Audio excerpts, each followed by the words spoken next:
Well, it's winter in Alaska, and we all know that can mean some headaches, but for residents of a trailer park in Chugiak, the headache right now is huge. It's also wet and it's cold.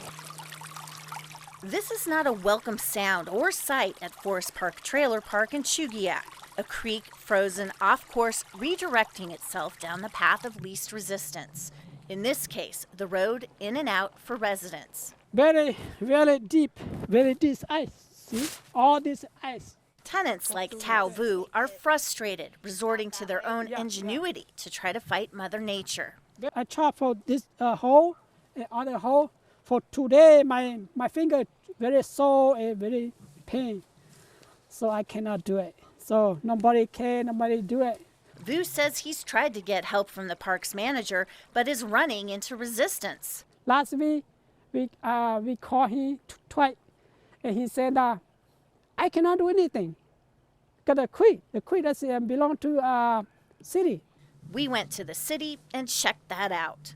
Being that it's on private property, the owners need to take care of,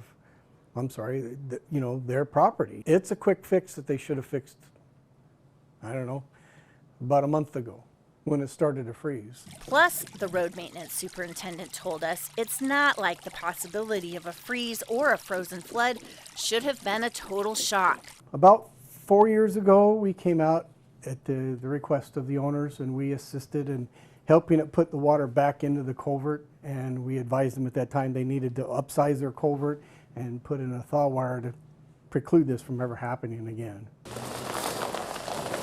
We learned firsthand just how bad the situation is when our own vehicle broke through a section of road that had water flowing beneath it. Yeah, too deep. It's too deep. Yeah. The front can't go through the ice. Yeah, I know. That's the problem. Residents are resorting to hot water and frequent moving of their cars to prevent getting frozen in place. Just got home and get a violation notice on our trailer because our truck is frozen down to the axle and our snow machine trailer is frozen in. Bus attendant Kayla Long felt like that note seriously missed the point about what's going on here. There's no way I can get my truck or the trailer out at all. We called the manager, Paul Ritz, to find out what his plans are to get things in order.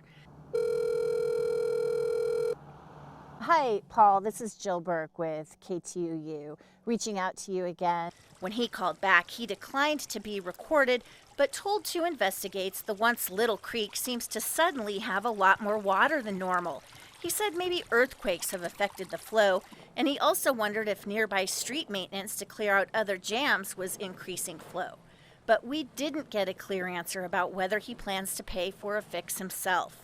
So as these residents wait for relief, again, the issue is whose responsibility is it, the city's or the landowners, and whether or not the city will go ahead and say it's okay to use taxpayer money to send city street crews in to help clean up this mess.